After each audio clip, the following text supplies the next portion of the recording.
Live. Awesome. Thank you, staff.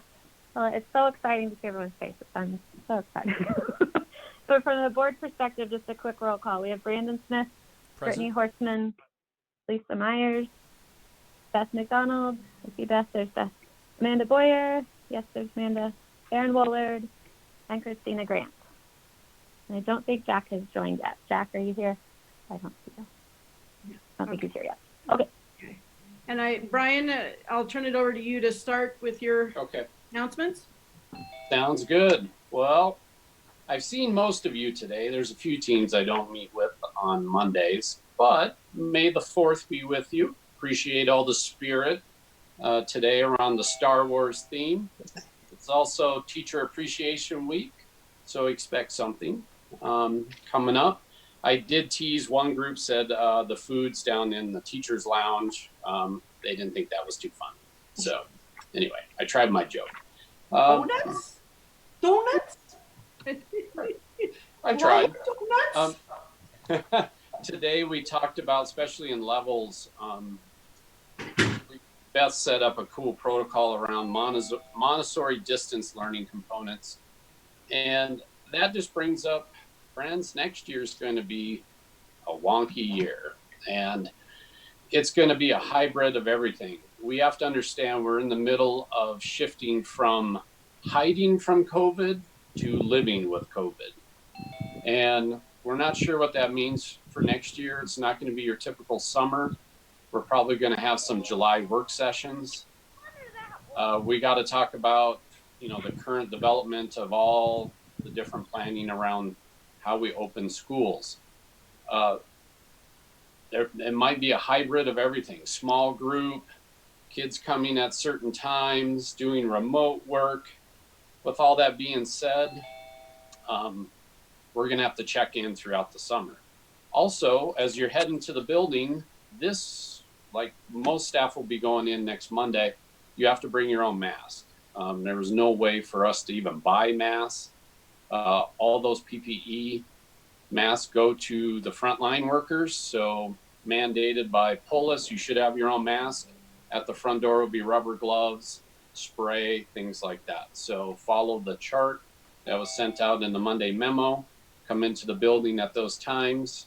Wednesday, we should have more updates about end of year process. Roundtable meets tomorrow, and we'll finally push out all the details to finish up the year. So with that being said, we're all here today to have a little town hall, so to speak, with the board of directors. So take it away, Brittany.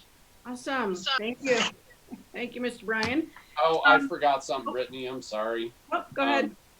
Tyler has a quick announcement. Go ahead, Tyler. Mr. Tyler, where are you at? Hi. So it's great to see everyone. I have sent out a couple of emails about a final project. And so this is going to involve you sending out a 15-second max video of yourself basically saying goodbye.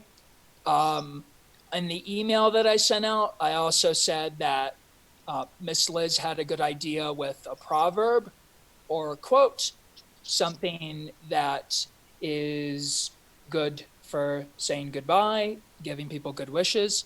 So I just wanted to really quickly share my screen really quick so you can see how to do it. This will take 30 seconds. So the link that I sent out, you just click on it, it'll take you to this screen. Once you record your video on your device, you'll have to upload it to your desktop on your computer or to a file on your computer. Then you click on videos and then you drag it to this folder. You already see that Miss Heather has done hers. And then I have put a document here that says, what will you do for your video, so that nobody does the exact same thing. But obviously there will be some overlap, people doing similar things. So please, if you can, get the videos to me by no later than May 15th, or sorry, 13th, Wednesday. That'll give me some time to work on the video. So, Great. Yep. Thanks, Mr. Tyler. Oh, thank you all. Miss you. Judy Miller wants to talk real quick about the virtual field day coming up. Judy's right here. Hi, everybody. Hope everybody's doing well. Just want to talk to you about Field Day. Hard to believe, right? But we are doing it. MPA's first virtual remote teddy bear field day. It's going to be on Tuesday, May 19th. The kids can do it anytime during the day. If it rains, they could do it the next day. They could do it indoors, outdoors. I'm going to post the event on Monday, May 18th. That will be the day before on my website. And I will also put up a cute little video that I shot with my daughter who helped me. Veronica put it in the parent newsletter last Thursday, and we'll put it in this week's newsletter also. And teachers, if you could send something out for me to your classrooms so that they know that we are having a field day on Tuesday, May 19th, so that we get a lot of people participating in this. It's really easy. It's 5 events. It's pretty generic so that a 4-year-old can do it and a 12-year-old could do it. So and it's really pretty cute. And Brian's going to practice tonight with some teddy bears. Yeah, I got those laying around. Okay, so thank you. Thank you. All right, Brittany. Thanks. Take it away. Awesome. Well, as Lisa echoed, it's good to see everybody here. I'm going to make sure see who we all got here. Okay. So it's good to see everyone. I'm glad to see that everybody is healthy, or hopefully recovering and getting healthy. We wanted to get together and thank you guys for your time for yet another Zoom meeting, which we all need like a whole head these days. But thanks for taking the time to do that. We had a really cool opportunity that's come up in the last couple months during this crazy time. And the board has been working together to kind of figure out what that opportunity looks like and some more of the details. And we wanted to share it with you guys because we're really excited about it. We wanted to share it with you guys first, to have some dialogue about that. Let you know kind of the process we went through and hear from you guys before we rolled it out to the larger community. And so that's why we asked Brian to give us some time this afternoon. Jack, the opportunity I'm talking about, which you guys know, is the church next door, the property, the 3-acre property, came up for sale a couple months ago. And on last Thursday night, the board voted to approve and accept an offer to purchase the church. And so we are now under contract for the purchasing of the church. There's about a 60-day period of due diligence where we'll be doing a bunch of things, making sure what's the condition of the building, having, the professionals get back to us to see whether it's even, could even be used for what we want to potentially use it for. And if everything goes well, then in about 60 days, we'll close on that. If everything does go well, then then the due diligence didn't work out what we need it for, and we have to let that opportunity go because it's not going to meet our needs. And this all came about because we have those 5B funds. We got 2 buckets of money 2 years ago. One was the 5A funds, which the board put all towards teacher salaries, the whole 100% of that. And then the 5B funds can't be used for anything except for capital improvements. We can't use those for general operating expenses or teacher salaries or anything except for improving our building. And so I know you guys have been on the journey with us to figure out what we should do with those 5B funds. Is Jack on board yet? Lisa, do you see Jack? Okay, so Jack, good timing. So Jack spearheaded the church purchase and he is the treasurer, and we've been getting from Brian and Amy amazingly almost every day an update on the financing. I know the finance committee met and Jack gave us a report last week before we voted on the budget and the finance committee's recommendations. So Jack, would you mind chiming in here and just giving everybody adding in or talking a little bit about the process of how we got to here? Sure. So where it's the question of where do you pick the starting point? But I'll start where you ended, which is at the finance committee. And as we all know, there are going to be almost undoubtedly budget cuts next year. And we had run, we euphemistically for the committee, but that being Amy and Brian, had run scenarios at a 5% reduction and a 10% reduction in funding from the state, from the government. And included in that were scenarios with the purchase of the church and without the purchase of the church.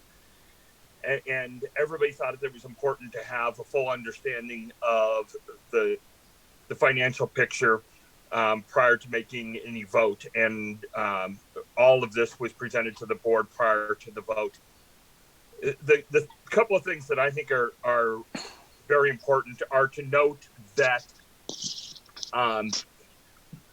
our debt service actually will go down as a result of this particular use of the 5B funds.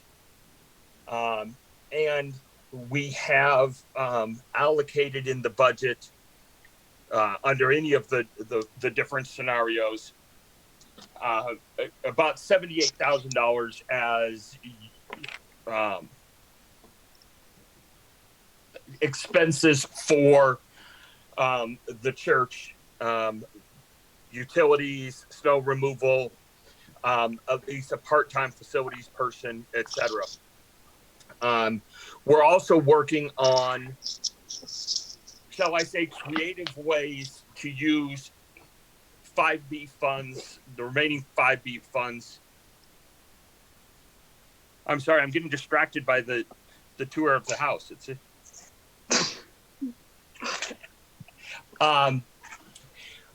But to try and use some of those 5B funds in order to pay for some or all of those additional expenses. Those expenses also do not account for, the budgets didn't account for, the prospects don't account for any increased funding or any increased revenue as a result of the use of the church in the first year.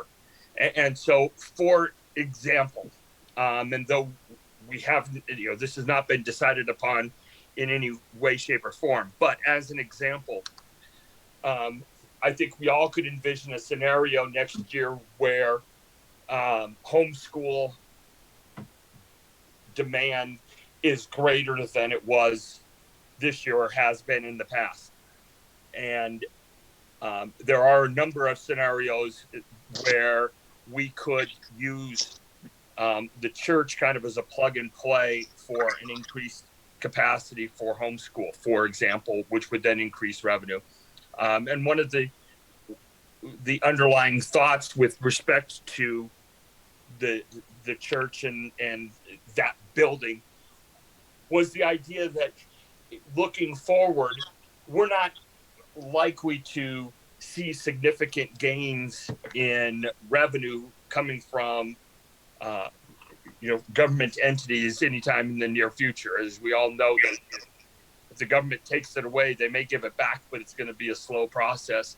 So one of the ways in which you can increase revenue is to increase students, and in order to do that, you have to have an increased capacity, and that was one of the other considerations that we thought was important with respect to purchasing the church, having a building across the street that gives you optionality that is different. But again, the important thing I think is to note that the 5B funds had to be used for capital improvements and could not be used for some of the other things that we might have enjoyed using them for.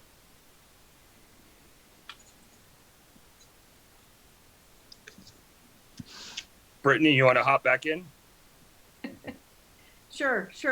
And I think, thanks, Jack, for kind of going through the finance committee's process, and Brian and Amy providing us at our last couple meetings a working chart with the 5% reduction, the 10% reduction in various types of scenarios.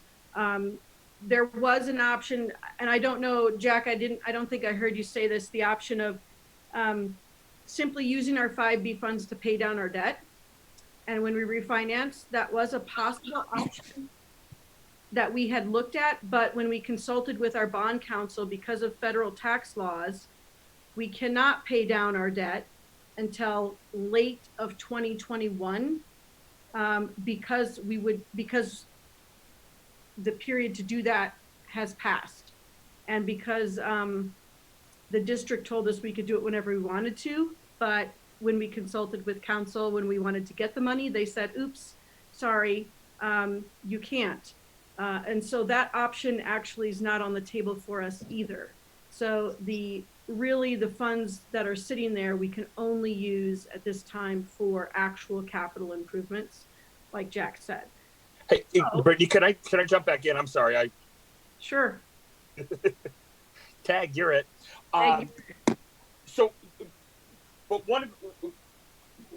one other thing that's important is, in addition to using the 5 or the 3B funds in order to purchase the church, the plan that the board voted on also provides for borrowing an as yet undetermined amount of funds to do two things primarily. One is to make whatever modifications are necessary at the church facility in order to use it effectively in whatever manner it is determined it needs to be used next year.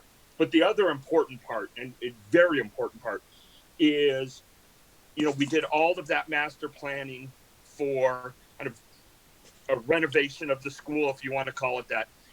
And what we think we're going to be able to do is to scale that down somewhat, but also get a lot of the cosmetic improvements that we wanted in our school, as well as some of the functional improvements that we really wanted, including, as an example, outdoor learning spaces that are accessible and have all of the safety and security features that we need. So we are not intending to focus all of our time, all of our money on the new building in any respect. And we want the students and the staff that are at the school now to also enjoy the benefits of those 5B funds and the refinancing that we're doing, so that it's good for everybody. It's good for people now, it's good in the short term, and it's good in the long term future. And we have our architects and construction management folks already working on both sets of plans on how best to maximize the benefit of kind of that school remodel, taking into account the things that both staff and the community had said they really were interested in at the school, making sure that those things get done, and then also making sure that if we end up acquiring the church, that it's a useful, functioning building.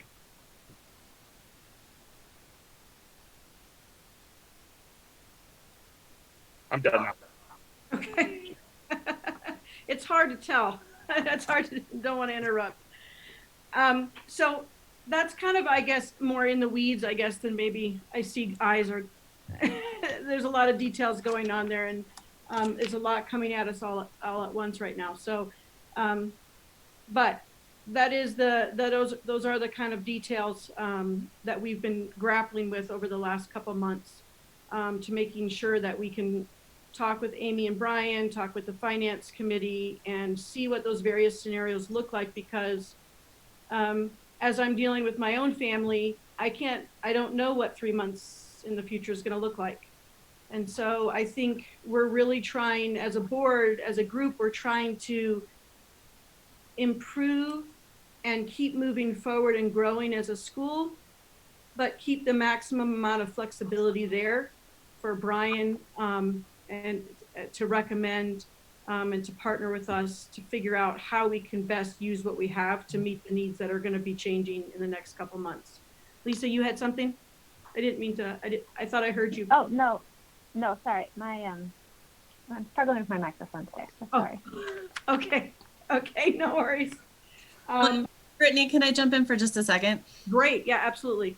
Jack mentioned the big master plan and all of the stuff that we worked on and how excited we were. And as we got into everything a little bit further, it became clearer and clearer that based on topography and different things we were going to have to do, we were not going to get everything that we had hoped we would get. And we were having to scale it back and scale it back. And so having this opportunity to have the church and that property and the space for far less than we can build it for, it's very flexible in how we can determine to use it, it really was a great opportunity. And then also to be able to make the improvements that we really need to the current building to make it better for everybody. So I think all of that went into the decision as well. Absolutely. And I think some of those things that were worked on so hard by you guys were, we have them on the list. You can't do outdoor education if you don't have fencing around the property.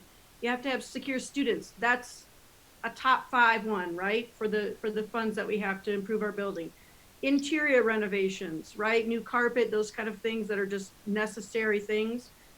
New playgrounds or expanded playgrounds.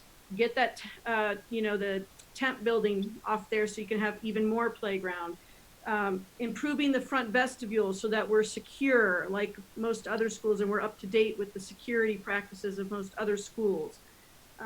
Those are just some of the things that were on the top 5 that we heard from everybody for the past year, that these are things that just have to get done. So those things are not going by the wayside. Or just like Amanda said, that's all of that work is still there and it's still going to move forward on. It's just going to look a little bit different. It's going to be split a little bit different. So that's a little bit about how we arrived at the decision a little bit. I think that we went back to, our guiding principles, and we went back to what are the core basis for our decisions. And I know everybody on the board called me several times. We're up at 3 a.m. We're reviewing this information. We're reviewing the spreadsheets. It's 2:30, 3 o'clock in the morning. And what do we know is going to happen next week? And every time we would meet as a board, new information would be coming in. And I think we all agreed that if this opportunity had come up, it didn't come up in this crazy time, we have more time to go through that. But we did put significant time and thought in that. And I know everybody came at it from a different perspective. Amanda, thanks for sharing that with everybody. Brandon or Beth, do you guys want to jump in?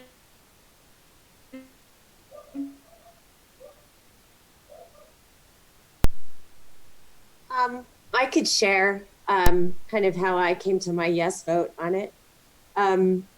It was a struggle, and it did become, it seemed to be it was a harder decision after, we all began to shelter in place and school went remote and all of these things happened at once. It would have been a no-brainer had those things not happened. But in the end, I think the fact that it's a separate facility, there are many reasons in our grand plan as a school to purchase it. And the biggest one is that there's no way we could afford to build that space. We're getting way more space for our money than if we had built a capital improvement project or an expansion onto the school we have. you know, if COVID wasn't a thing, then this would make absolute sense. The fact that COVID is a thing makes it actually even make more sense because we're getting our funding cut. The only way that we can get more funding is to increase our enrollment at this point. Going forward, we have to grow our student body. And the only way to do that is if we have more space. So that's how I arrived at my yes vote. Brandon's Sure, our live yeah. streamer. He's doing 3 jobs at once. He's Yeah, I've got 8 monitors in front of me, and I'm monitoring, well, lots of things. Anyway, when the possibility of getting the church came up, I actually was excited from the get-go, because it is so close. Directing traffic in the mornings, I see how an additional parking lot would be really, really nice to have. I mean, we use it anyway, but it was an exciting opportunity to me, and as everything has unfolded, given the restrictions on the money, I didn't see a better way to utilize it, because we're getting the church for less than they were asking.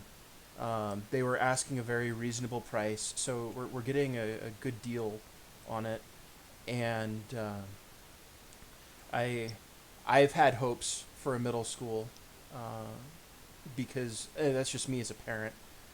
I love Montessori, and I want Montessori to be available to my kiddos through 8th grade. And I know there are challenges associated with that, but I saw the opportunity, and it's hard to see the opportunity and have it pass by. One of the things that building could have become was a car wash, and I envisioned a car wash across the street, having all kinds of traffic all day, and that was such a bummer of a thought. And you know, that might still come to pass, but that was what fed into my thinking. No better way to spend the money right now. Let's see, who else? Is there anybody else, Christina, or anybody else want to weigh in with anything? Oh, Lisa, are you I'll waving? weigh in. Okay. Yeah, sorry. Sorry. Struggling today. First Zoom meeting, apparently. That's not true, but still sorry. I really echo what the other board members have shared. I'm sure you guys have questions of us, which we want to be able to get to and answer those openly and honestly and candidly. But one of the things that helped me reach my decision is I really still recognize those needs in our existing buildings, and the 5B funds, for the price that we bought the church for, there are still existing 5B funds out of that bucket per se. And I think it's important that we're committing to not losing sight of those needs for our existing kiddos and our existing buildings. So. And now this is going to be, unless anybody, and I don't want it to be like, I echo Lisa's thought about our intent was to try to provide some kind of dialogue, but it's a little bit difficult in this, with this many people in this venue. So if you could just be a little bit patient with me if I'm not operating the technology perfectly. But yes, we wanted it to be an opportunity for some dialogue. So I'm just going to comments or anything that you want to bring up. Just unmute your button and move forward. That's the only way I think I'm going to be able to do this.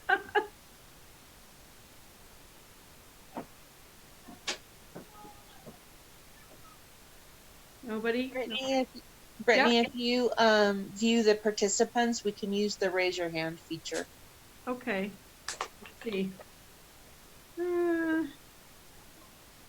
The feature's on, right? Everyone can do it, right? Correct. So at the bottom there's participants, and if you click on that, it'll open up a long list of names. Yep. I don't see. And then if everybody clicks on that, then they can click raise hand if they have something to contribute. Awesome. Also, questions in chat. So there is a question. Can we have taller sinks in upper L? I don't know if that was a question that Yeah. you wanted me to read out loud, but Thank you. Thank help you. you out. In upper L. Okay. And those are the great, I think, DCS, which is our project manager, and HCM, the architects, they're going to continue just like they did before, meeting with you guys in a different way, but meeting with you guys to hear, like Liz, what you said about the taller sinks. Aaron's brought up some things at the board meeting, carpeting, some problems with the operation of the windows, just some of these things that you guys have been living with for many years and been hoping that they would be improved. So, I mean, I'm not going to sit here and say everybody's absolutely everything they want. I just want to, but on the list, putting that together and talking as a group about, okay, here's our bucket of money. What can we get for that bucket that we have? And that will be a collaborative discussion that we will all have and continue to have. I know lower L is weighed in somewhat with the architects. I know Brian and Amy and Christine and Veronica met about the front vestibule with them, and then COVID hit and spring break hit, and then everything got paused, but that's going to continue. So I'm hoping, I have a meeting, I think, tomorrow with them to kind of touch base about schedules and see how we can start moving forward, even despite this mess. And respecting that you guys won't be around, that your summer's coming up. So how can we get that done with also respecting that time? So we're working on it. Thanks, Liz. That's a great question. Thanks. Can I ask another question? Is there any way to have them consider some sort of airwalk that goes over the street so that they can utilize the playground and specials and things like that, especially on like icy days when it may not be super safe to have the kids walking across the street? Or yeah, that was one of my questions. When you have the groups, well, my first question was, who all are you planning on using the building with? I'm assuming homeschool, because I know you want to get rid of the temps. And any other plans for who you're planning on trying to move into that space? Other than I don't know how long it will take to get 7th and 8th graders enrolled or not. Well, and someone else jump in, please. I want to, Cindy and Liz, both, I think I'll piggyback on the same kind of question is, starting off first, and in our discussions with Brian, we were very clear that nothing has to be done. Like, this is a long-term plan. Okay. So nobody thinks middle school is going to open up in the fall or that's what it will be used for. I think I'm going to borrow Christina's words. We have a plan to make a plan.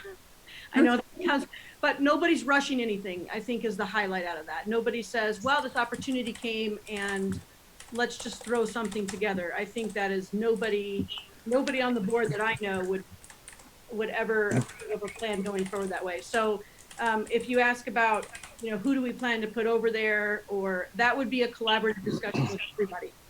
And it would be ongoing. And there's no pressure for anybody to get something done by August. We don't even know what August will look like. We don't even know school will be open in August.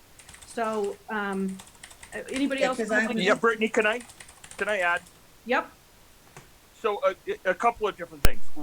Number one is we have to actually close on the school, or on the church, excuse me. So, first steps first, let's make sure that the due diligence comes through, that the building, has the features that we want, no problem. So we close on the school. Number two is, one of the things that we want to take a close look at are the equipment and facilities that they already have at the church that we might either acquire through a purchase or that they just leave them. So, for example, there are conference rooms that already have chairs and tables. There are quasi-classrooms that already have chairs and tables. So to the extent that we could use something for next year that would be, again, virtually a plug and play, that's going to be important. Number three, we're going to, once we close, because we got to get through that, we will start a deliberate process of talking to teachers and the community and staff and the board, working together to try and figure out what's the best short-term and long-term use of the school, taking into account that there is a road there right now. So, for example, it would, I think, not make a lot of sense to have some, half of preschool over there and then go back and forth on a regular basis. Those sorts of things aren't going to make sense. So it's going to be what does make sense for that building, both in the short term and the long term. And because middle school was raised, again, lots of planning that would go into that. But one of the thoughts that we've discussed is you start one year with, whatever the school or the church, can be most used for next year.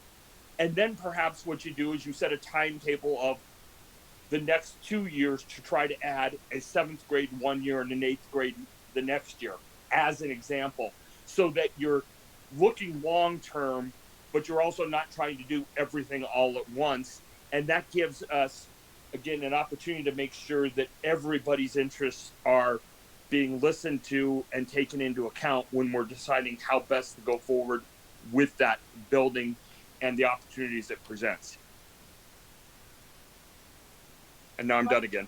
So I don't know, Liz, that was kind of an indirect way of asking about your walkway. I think the answer is good idea, but we don't know because that's going to be part of this process. But those are the absolute kind of ideas why it's going to be a collaborative process, because who better to know how things function and work than you guys. So, and that's the way we started the master plan process for the current, existing building, and that's the way that we would go forward for everything else as well. Tasha, does that answer your typed in group chat? Yeah, basically. I mean, that's just, what would the next step be once we actually acquire it? And I think that basically covers it. And just to add on, during this due diligence period, the current people on our master plan team, the architects and everybody, has agreed. We don't want to. We want to utilize all the work that we've done so far. So they have agreed to pivot and split their efforts and draft up for us the current building, what that could look like from an architect firm, from a property management, or from a project manager perspective. What could that look like so that we can have really detailed information about how much that would cost before we make any decisions about that. So how much would it cost to put in 6 more classrooms there, or whatever it might look like after our discussions take effect a little bit, or have time to kind of percolate. Once we find that information out, they'll be there. So it won't be just us making a decision. They'll be there saying, here, we've looked at the building, we've done an assessment, here's some drawings, here's some conceptual drawings of what it might look like. And that would be really helpful to be able to see an actual visual drawing of something. I think helps me. So, is this format that we have going right now with Zooming? And I know a lot of people are thinking, but that building has no windows. And several other points, it's connected to a strip mall. Do we get to close off that access? How much do we close off that access? Could we develop a community Google Doc that allows this forum to apply all of their questions, their comments, their thoughts, and then the board or whichever committee we've got can consolidate them based on both a timeline as to what's appropriate. For example, the walkover, we got to get the building before we could do a flyover. Second of all, things like what's the actual interior, like the sinks being taller, windows being applied, security, a fence all around that particular place. Those kinds of questions. Is that a possibility and more feasible so everybody can speak, but nobody's sitting here on Zoom all day? No, absolutely. Good idea. And it's not just a possibility, that will happen. There's nothing's going to move forward unless we have those kind of opportunities to have that information. So, you know, like you said already, Judy, right now, one of the things we're doing in the due diligence is permitting. Can it even be zoned for what we want it to be zoned for? And you're right, that parking lot, where are there easements? How far do we go? What's safety? All of those kind of things are being looked into over the next 30 to 60 days. And it would be great. So that's an awesome idea. And I know everyone on the board would echo that. If everyone you could see shaking their heads, everyone would echo that's already, that would be our intent to move forward, just like we did with the master plan too, just leaving it open for every level and everybody having an opportunity to give input. So without having to be on Zoom for 3 hours, absolutely. Anybody else have? Brittany, yep. Speaking for everyone, thank you so much for all the time and effort you as a board have put into this. It's a volunteer job, and you guys have spent hours and hours working on this, thinking about this, fretting over this. Thank you. We appreciate it. And as a homeschool teacher, thank you. I'm totally excited that I can move off the playground and into another building, possibly. So we're grateful for your concern about that too. So we appreciate everything. Thank you. That's so nice to hear. And I was talking to my husband the other night, and I said, you know, it's kind of weird. It's been like 3 years now, and I feel like you know, we've had these opportunities to talk together as a group, and they're not always easy. Sometimes they're, you know, I don't know in public education. Brian, is there ever an opportunity where everything is easy? I don't think so. Brian is laughing. So, but the amazing thing I think about MPA and that I've experienced personally is that it's just a real great opportunity to collaborate. I never go into something and don't learn a great idea or hear something that I hadn't thought of. And our board operates that way too, because we're all so different. We come at things from different perspectives, but it's even just magnified being able to meet with you guys and hear your thoughts, your emails, whatever comments, you know, you send in, just make the place better, always. And that is our goal as well. Make it better for our kids and for the other kids that want to come. It's an amazing place. Amazing place that you all make happen. So we echo the thanks back to you. I know that everyone else on the board would say the same thing in a different way. We've learned to do thumbs up instead of, and I'm sure you guys have an even harder time. But Brian, do you have anything that you want to add or that we left out, that we forget something?